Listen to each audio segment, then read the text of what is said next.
Hello there, in this video I will show you how I shoot and edit my handheld hyperlapses.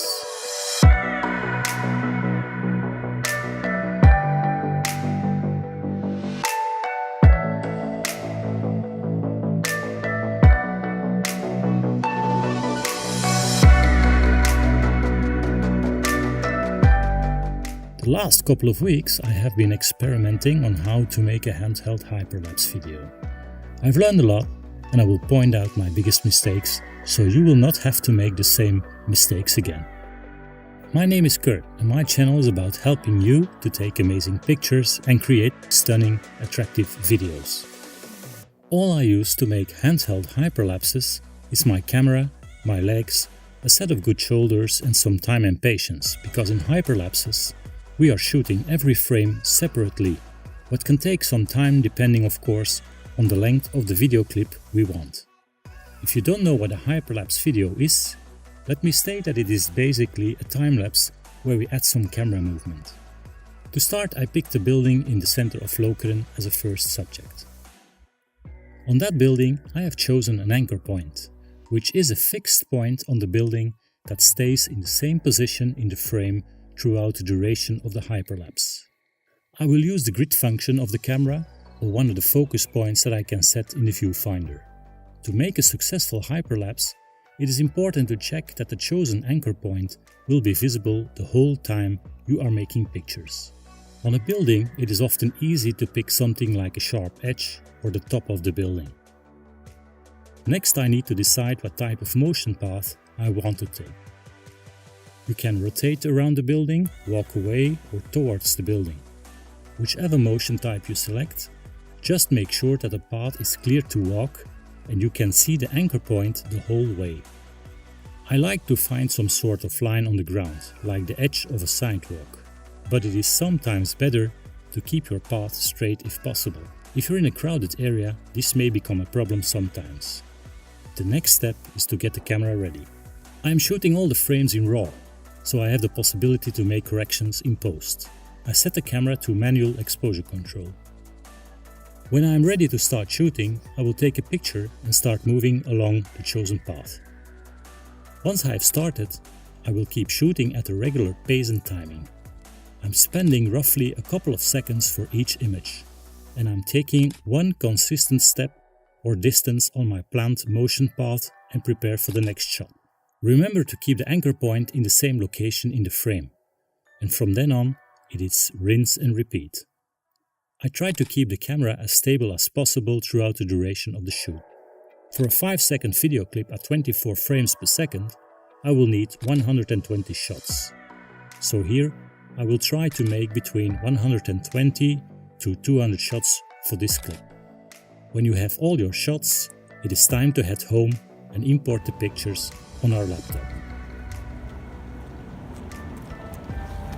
That's the way to do it. The resulting hyperlapse will definitely be a little bit shaky, but we will stabilize the sequence in the next step.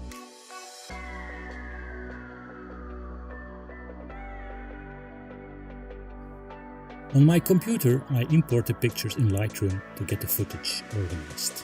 I will make some corrections and apply them to all the pictures. Next, I will export them as a JPEG and import them as a sequence into After Effects.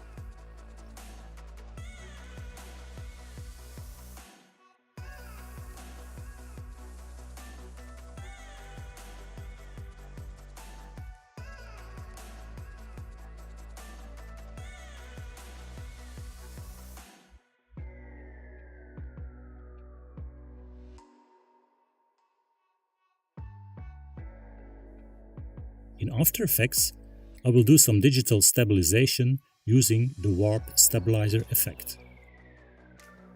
I drag and drop the effect on the sequence and the software will start analyzing the sequence.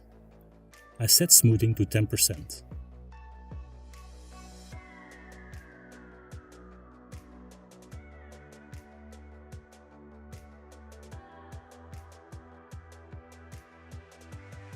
Next, I make a new sequence of the existing one and I will reapply the warp stabilization effect for the second time. This will result in even a better and smoother video.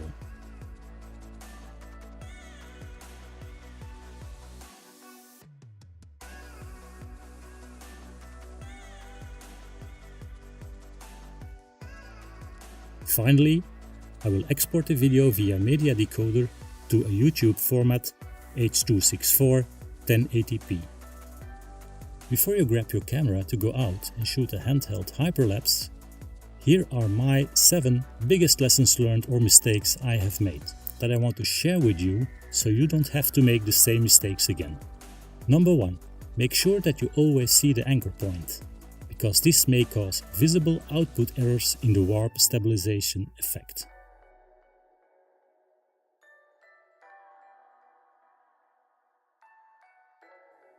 Try to keep the camera stable and avoid sudden movements, because otherwise this will show in the hyperlapse video. Number 3. Consistent footsteps or distances and clicking frequency is key for a smooth hyperlapse. Practice makes perfect. Number 4. Downsize a sequence to the output format before starting warp stabilization to gain processing time.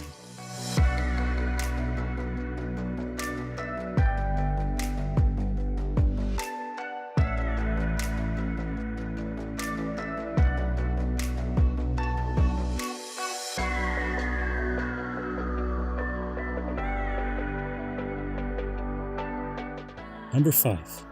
Apply the warp stabilizer effect twice to get a smooth video.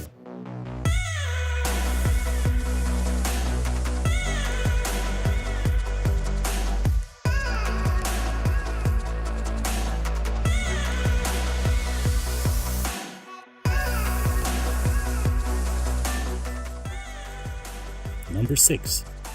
Don't go too wide. Wider than 20mm is too wide, because this may create strange effects in the stabilization of the footage. And number 7, last but not least, make sure you have enough batteries and SD cards in your bag. Now I hope you have learned a lot of this tutorial, and I want to ask you the question of the day. What is your biggest learning experience of this video, or your biggest lessons learned when making your own handheld hyperlapses? Let us know in the comment section below and share your experience with others. I'm looking forward to hear from you. Thanks again for watching. Don't forget to subscribe and hit the bell so you won't miss a thing. And I will see you in the next video.